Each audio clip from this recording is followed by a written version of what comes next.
शांति। आज 25 अप्रैल 2022 भारत में सोमवार है। इट्स मंडे इन भारत। आज की मुरली का जादुई रहस्य स्वयं को प्रेरणा देने के लिए magical secrets of today's Murli for motivating the self. Sunday की मुरली 24 तारीख की बहुत भाई बहनों ने बहुत सारे अच्छे अच्छे फीडबैक भेजे हैं। ऐसे लग रहा है कि बाबा के बच्चे सचमुच में इसके ऊपर, खास करके जो तीव्र पुरुषार्थी है, वो स्व परिवर्तन के ऊपर बहुत फोकस होके चल रहे हैं, तभी इतना अच्छा मनन चिंतन सुना रहे हैं। और दया, रहम और करुणा, इसमें फ़र्क बता के स्व के ऊपर रहम करने के ऊपर बहुत गहराई से पुरुषार्थ कर रहे हैं। और अनुभव भी बहुत अच्छे शेयर किए। समय मिला तो आपके साथ शेयर करेंगे। तो उन सभी बाबा के बच्चों को जिनका लक्ष्य बहुत ऊंच है और उस अनुसार पुरुषार्थ कर रहे हैं, समेट के तैयार बैठे हुए हैं, ऐसे आत्माओं को दिल से मुबारक हो, मुबारक हो। Congratulation, keep it up. कल के ही थ्रेड को पकड़कर बाबा ने आज फिर से बताया कि या तो आप प्यार से चलो या फिर मार से, लेकर तो बाबा को चलना ही है। तो आज की मुरली में बाबा ने कंडीशन रखा है कि बाप के साथ अगर चलना है तो कौन सी कंडीशन है।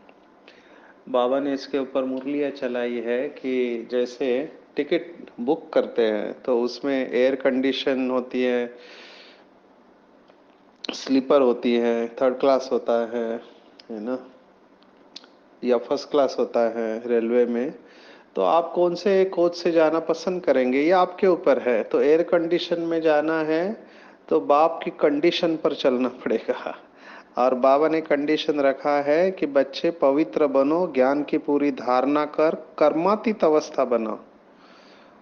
पवित्र बनो और ज्ञान की पूरी धारणा, शब्द है पूरी धारणा, कंप्लीट एम्बॉडीमेंट ऑफ नॉलेज, जो कि बाबा का स्वरूप है। हमने श्रीमद् भगवत गीता में भी देखा है कि भगवान वाच है कि जो ज्ञानी तो बच्चे है वो साक्षात मेरा स्वरूप है।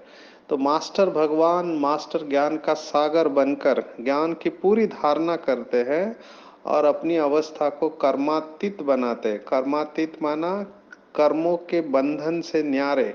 कर्मों से न्यारे नहीं है, कर्म संन्यास नहीं है। कर्म तो करना ही है, क्योंकि बाबा ने कभी ये नहीं कहा कि सब कुछ छोड़ के सन्यासी बन जाओ। नहीं, भागना नहीं है, अपनी जिम्मेवारी को निभाना है।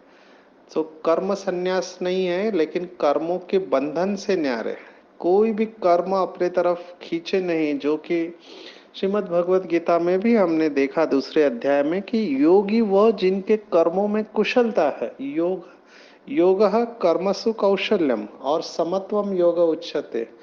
तो समत्व बुद्धि रखते हुए कर्मों में कुशलता रखते हैं और कर्मातीत बनते हैं, तो ही बाबा के साथ साथ चल पाएंगे। और जो ऐसे नहीं बनते हैं उनको बीच में रुककर सजाएं खाने पड़ेंगे। सजाओं का बल भी कम नहीं है। एक है सजाओं का बल और एक है योग का बल। तो जो आत्माएं अपने विकर्म विनाश नहीं करते हैं उनको सजा भुगतनी पड़ती है।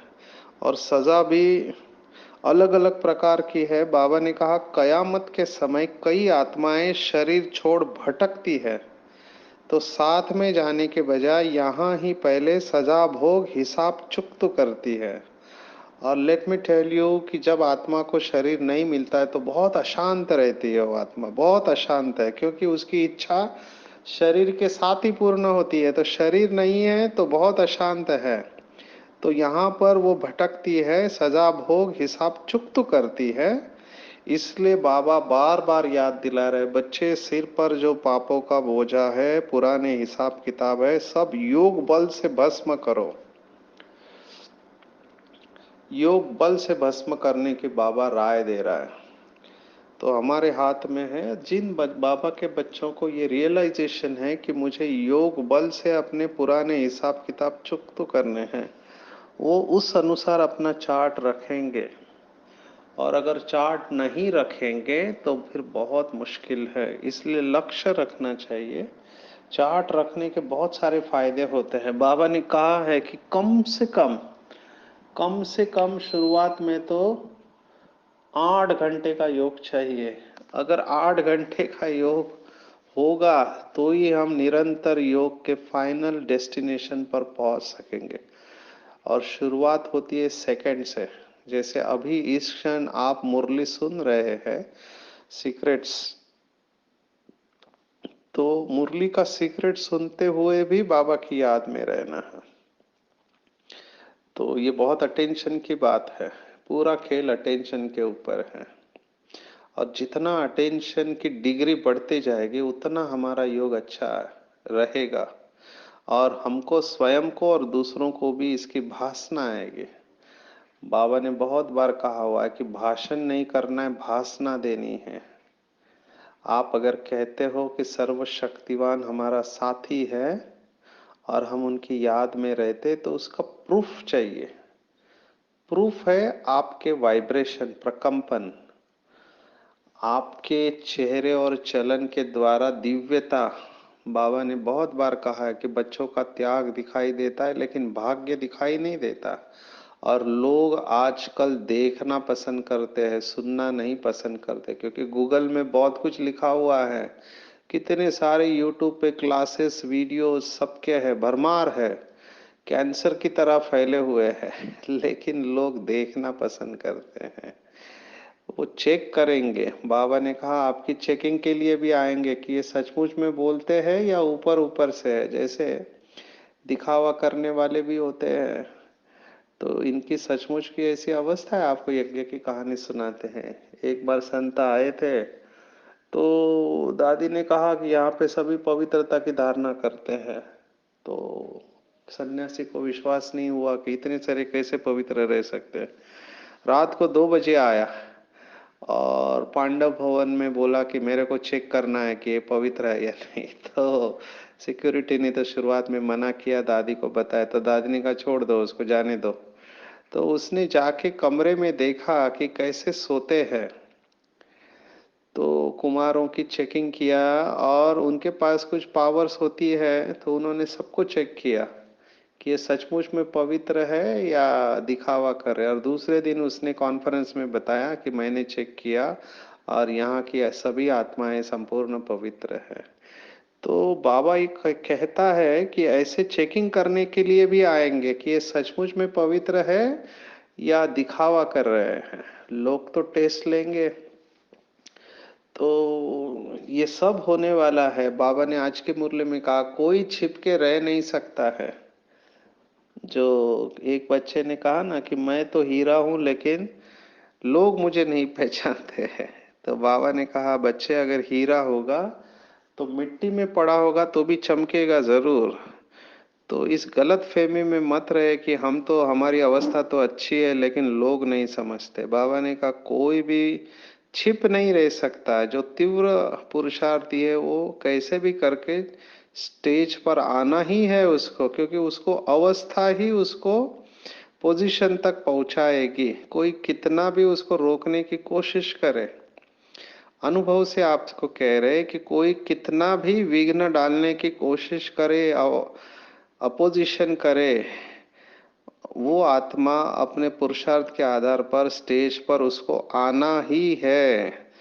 और इसका आधार है घड़ी घड़ी बाप को याद करना है, और कोई भी रास्ता नहीं है। दूसरा रास्ता है वो कठिन रास्ता, वो है सजाओं का बल, है ना, भटकना। आज भी हम देखते हैं कि कई सारे बाबा के बच्चे योग करने बैठते हैं लेकिन बुद्धि स्थिर नहीं है, ज्यादा देर योग में बैठ नहीं सकते हैं। मेजॉरिटी कहते हैं हमको सेवा बताओ, क्योंकि योग में स्थिर बैठ नहीं पाते हैं शरीर और मन। तो कहते सेवा में कम से कम अपने आप को भूल जाते हैं, इसलिए कुछ ना कुछ एक्टिविटी करते रहते हैं। ये रजो स्टेज तक पहुंचे हुई आत्मा है, क्योंकि रजो वाली आत्मा उसको कर्म चाहिए, बिना कर्म के वो स्थिर नहीं हो सकती। तो उनको पुरुषार्थ करके रजो को सतो सामान्य तक पहुंचना है, त्रेता तक, और त्रेता के बाद फिर सतयुग तक पहुंचना है। तो बाबा ऐसे ही नहीं कहता है बच्चे सिर पर पापों का बोझा है, और कई लोगों को योग में भी बैठने का दिल नहीं करता है, सिर्फ सोए रहे, आराम करे, आलसी। आलस्य तमोगुण का लक्षण है, या काम विकार। तो तमोगुण माना आलस्य और काम विकार, तो इनको भी बहुत अटेंशन रखना है। घड़ी घड़ी उठते बैठते चलते फिरते खाते पीते बाबा बाबा बाबा बाबा, ये अटेंशन में रखना। अब ये बोलना नहीं है बाबा बाबा बाबा, ये तो ठीक है कि दिल से अगर प्यार है तो जिससे दिल से प्यार होता है उसका नाम अपने आप मुख में आ जाता है। बाबा ने कहा सबसे अच्छी मिठाई, अभी कुछ दिन पहले कहा ना, बाप की याद में रहना माना मिठाई बांटना है। कितना अच्छा एटीट्यूड बाबा ने बताया। लेकिन ये सब अंदर का पुरुषार्थ है। तो जिसके अंदर ये रियलाइजेशन होगा कि मेरे सिर के ऊपर पापों का बोझा है, बहुत जन्मों के पाप है, अगर इस एक जन्म का भी देखो, बाबा ने बहुत बार कहा हुआ है कि बचपन से लेके अब तक, तो बचपन में कब तक, तो 2 साल के बाद या 3 साल के बाद वाली आयु के बाद जो कुछ भी हमने किया है वो याद रहता है ना। अंडर क्या बोलते हैं, यूजी और केजी, किंडरगार्टन कहते हैं। तो प्री स्कूल का जो भी है एज, उस समय की भी बातें याद रहती है कईयों को। तो वहां से लेके अब तक जो भी आपकी उम्र है, 10 साल 20 साल 30 साल 40 50 60 70, तो जो भी कर्म किए हैं और उसमें जाने अनजाने में जो भी पाप कर्म हुए हैं वो सब बाबा को सुनाने हैं। बाबा ने कहा है कि सुनाने से 50% माफ, लेकिन बाकी 50% के लिए पुरुषार्थ करना पड़ेगा। तो वो सब बाबा को बताना है कि एक जन्म में इतने पाप कर्म हुए, तो आप कल्पना करो 63 जन्म में कितने पाप कर्म हुए रहेंगे। बाबा ने तो कुछ दिन पहले ब्रह्मा के बारे में भी कहा, यह अंतिम जन्म है इसलिए थोड़ा अच्छा रखा है, लेकिन पिछले जन्म में बहुत सारे पाप कर्म हुए हैं। तो ये तो ब्रह्मा की बात बाबा ने सुनाई, तो आप सोचो हमारे जीवन में कितने पाप कर्म हुए रहेंगे। तो ये रियलाइजेशन है कि सिर पर पापों का बोझा बहुत है, और यही कारण है कि योग नहीं लगता है, बुद्धि परम धाम में स्थिर नहीं होती है, अशरीरी अवस्था का अनुभव नहीं होता। ये सब पाप कर्मों के लक्षण हैं, क्योंकि बॉडी कॉन्शियसनेस है, हेवीनेस है, आकर्षण है, तत्वों का आकर्षण है। इसलिए बाबा ने सार में भी, अगर आपने पढ़ा है अच्छी तरह से, पुरानी देह और देह के संबंधी ये दुख देने वाले हैं, उन सबको भूल एक बाप की याद में रहो और श्रीमत पर चलो, तभी कुछ हो सकता है। तो चेक करना है कि दिन भर में मैं कितना बाबा की याद में रहता हूँ। क्या घड़ी घड़ी बाबा को याद करता हूँ, स्वदर्शन चक्र घुमाता हूँ, या फिर मेरे युद्ध चलती रहती है। बाबा ने कहा ना, युद्ध में रावण जीत लेता है। ऐसे ऐसे बाबा के बच्चे जिन्होंने खून से लिख के दिया। पहले तो पता होगा आपको कि 7 डेज कोर्स होने के बाद लिखते थे कि क्या आपका परम पिता परमात्मा से क्या संबंध है, निश्चय हुआ है नहीं हुआ है। तो ऐसे बाबा के बच्चे जिन्होंने खून से लिख के दिया था कि हमने भगवान को पहचान लिया और हम उसके श्रीमत पर चलेंगे, आज वो नहीं है। माना सोचो, ऐसे लोगों को भी रावण हरा देता है। माया सर्वशक्तिवान है, तो उसके साथ युद्ध है। तो बाबा ने कहा इसलिए कभी भी माया को अंडर एस्टिमेट नहीं करना है कि हम तो है ही बाबा के, हम नहीं बनेंगे तो कौन बनेंगे, है ना। संडे की मुरली में भी देखा कि ये अलबेलापन की भाषा है, हम नहीं बनेंगे तो कौन बनेंगे।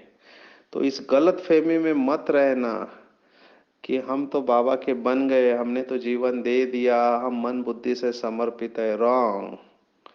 अगर एक भी कमजोरी होगी, और कमजोरी का कारण बाबा ने बताया संडे की मुरली में, ईर्षा, घृणा, और तीसरा कारण जो बताया प्रभावित होना।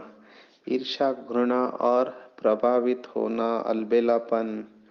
तो इन सबको जीतना है, कोई भी कमजोरी नहीं होनी चाहिए। क्योंकि वहां पर भी महारथी है और यहाँ पर भी महारथी है। आज के मुरली में जैसे कि भगवत गीता का पहला अध्याय आया है, अर्जुन विषाद योग। इसमें महारथियों का वर्णन है कि कौरव की तरफ कौन खड़े हैं, पांडवों की तरफ कौन खड़े हैं, और फिर जिनको पक्ष बदलना है तो कैसे युयुत्सु डंका पीटते हुए पांडवों की तरफ आता है, वगैरह वगैरह, ये सब वर्णन है। तो ये सब महारथियों का वर्णन है। तो बाबा ने कहा जितना बाप को याद करेंगे उतने पाप कर्मों का विनाश होगा और ऊंच पद मिलेगा, और दूसरों को भी आप समान बनाना है, रहम दिल बनाना है, और अंधों की भी लाठी बनना है। तो बाबा ने कहा 3 प्रकार के बच्चे होते हैं, अंधे, कोई काने और कोई झुंझार होते हैं। यहाँ पर भी नंबरवार है, और ये सब अंत में पता चलेगा। उस समय जो पश्चाताप होगा वो बहुत कड़ा होगा कि कौन साधारण प्रजा में जाएंगे, कौन राजा बनेंगे, कौन साहूकार बनेंगे। तो बहुत अटेंशन देना। और जो बाबा ने कहा मुरली में संडे की कि भक्तों को भी ईश्वर का डर रहता है कि कहीं पाप कर्म न हो जाए। यहाँ पर बाबा के बच्चों को डर रहता है कि कहीं धर्मराजपुरी न क्रॉस करनी पड़े, है ना। तो इसलिए अटेंशन देना है, और गलत फहमी में नहीं रहना है, गफलत में नहीं रहना है कि हम तो है ही बाबा के, हम तो है ही पुराने। नहीं, माया किसी को भी नहीं छोड़ती है, अंतिम समय तक माया परसेंटेज में आती रहेंगे। आज जैसे बाबा ने कहा, सॉरी मम्मा के मुरली में कहा ना, जितना हम पुरुषार्थ करेंगे उतना रुस्तम, माना रुस्तम के साथ रुस्तम बन के माया लड़ेंगे, और जितना पुरुषार्थ करेंगे उतना खामियां निकलते जाएंगे। इसलिए बहुत बड़ी मंजिल है, सबसे टफेस्ट एग्जाम है कि 33 करोड़ आत्माएं अपीयर होती है, केवल 8 पास होती है, और फिर नंबरवार 108 और 16,108। तो माला के मन के बनने के लिए बहुत सेंसिबल बनना है, ना कि डल हेड बनना है। अपने आप को बार बार रिवाइज करते रहना चाहिए कि मैं वही कल्प पहले वाला बाबा का बच्चा हूँ। निश्चय को पक्का करना है, बार बार अपने आप को याद दिलाना है कि मैंने कल्प कल्प बाबा की श्रीमत पर चलकर ऊंच पद पाया है। और जैसे मम्मा और बाबा आपको बता दें कि भाऊ विश्व किशोर जो थे, उनका संकल्प था कि मैं कृष्ण का पहली संतान बनूंगी। तो जैसे माँ बाप महाराजा महारानी बनते हैं, ऐसे फॉलो कर हमको भी तख्त नशीन बनना है, सेंसिबल बनना है, और बाप से सच्ची प्रीत रखनी है, रहम दिल बनना है, और सम्मुख से श्रीमत लेनी है। बाबा ने आज एग्जाम्पल दिया है, परिवार वाले पूछते हैं कि बेटी की शादी करे, तो बाबा ने कहा इस समय शादी बर्बादी है ना, इस समय शादी बर्बादी है। तो सम्मुख बाबा से श्रीमत लेना चाहिए। बाबा दोनों तरफ से बोलता है, आज की मुरली में कहा है कि कुमारी का घात नहीं करना है, और ऐसे भी कहा है कि कई बार बच्चे खुद कहते हैं हमको शादी करना है, तो आप मजबूरी में उनकी शादी करवा सकते हैं। तो परिस्थिति देखते हुए बाबा श्रीमत देते थे। और आज का वरदान तो बहुत सुंदर है, बाबा ने संतोषी देवी को याद किया है कि माया या प्रकृति, इसलिए देखो हमारा संपूर्ण स्वरूप क्या है, कर्मेंद्रिय जीत, माया जीत और प्रकृति जीत। तो बाबा ने कहा माया और प्रकृति के भिन्न भिन्न कार्टून शो को साक्षियों देखना है। तो बाबा की विशेष देन संगम युग पर है संतुष्टता, क्योंकि पाना था सो पा लिया। और संतुष्टि आत्मा के आगे कैसे भी परिस्थिति आए, उसको ऐसे अनुभव होगा जैसे कोई खेल खेल रहा है। जैसे खेल में एंजॉय करते हैं ना, पपेट शो होता है, कार्टून आजकल के ज़माने में। उस समय जब टीवी नहीं था तो हाथ से पपेट शो चलता था, ऊपर से डोरियों से पपेट्स या कठपुतली का खेल होता था। आज तो टीवी पर कार्टून चलता है और बड़े भी उसको एंजॉय करते हैं।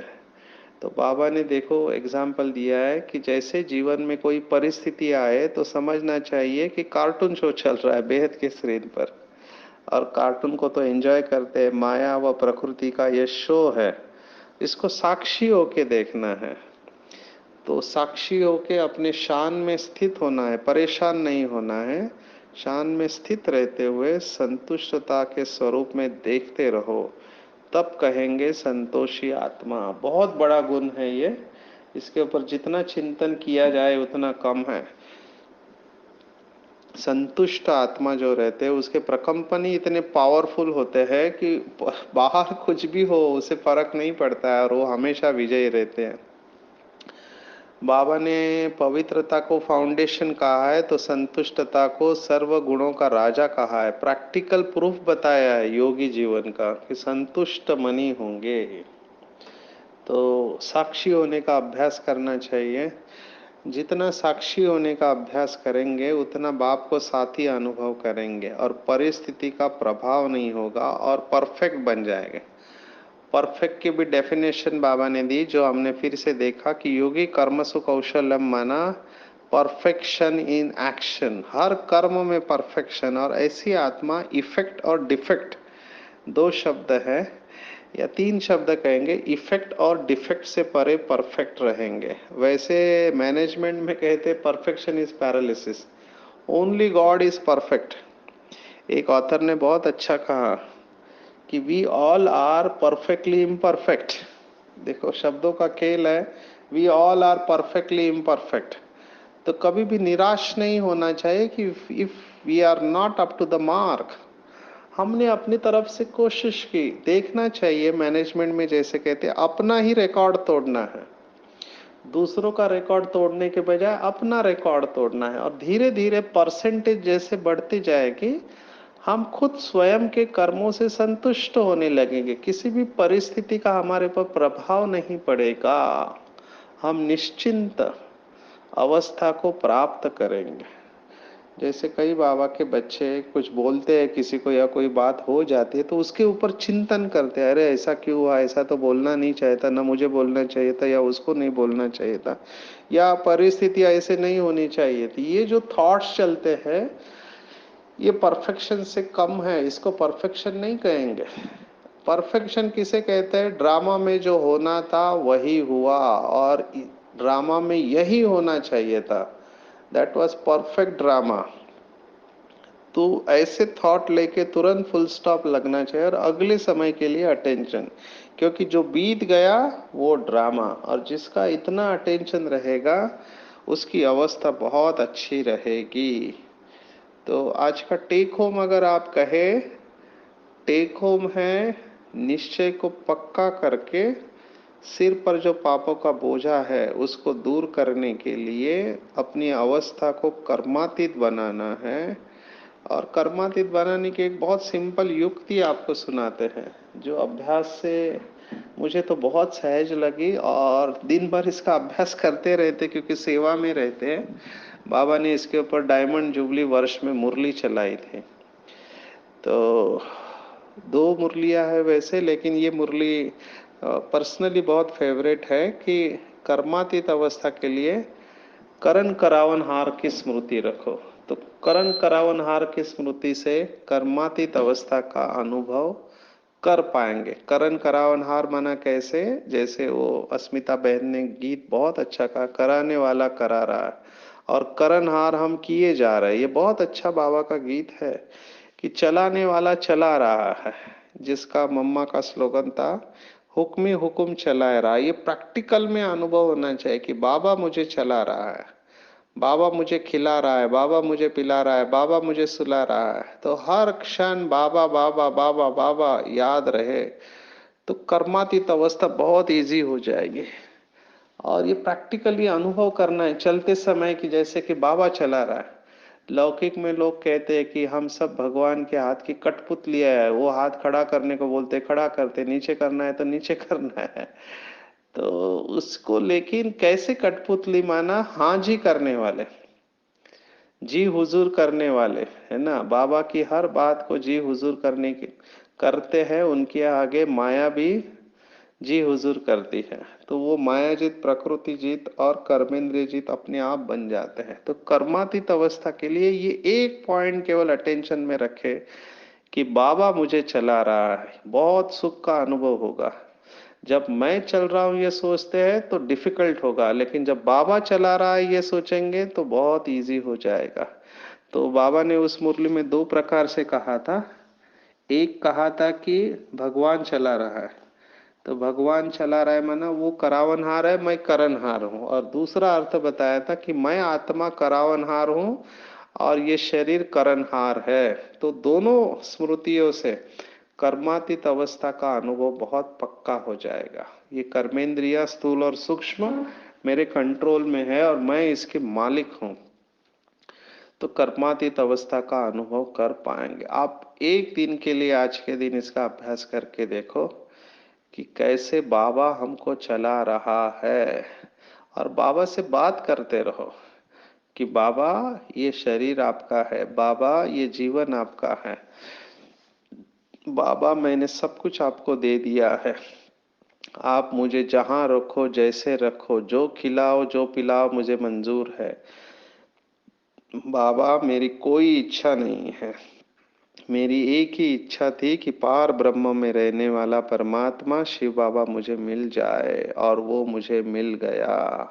पाना था सो पा लिया। अब मेरी कोई भी इच्छा नहीं है बाबा, अब मैं घर चलने के लिए तैयार हूँ। इतना समर्पण भाव होगा कि मैं थॉट भी नहीं चलाऊंगा, आप जो ठीक समझे। देखो भक्ति मार्ग में कई संतों की अवस्था रही है, विशेष श्री रामकृष्ण परमहंस।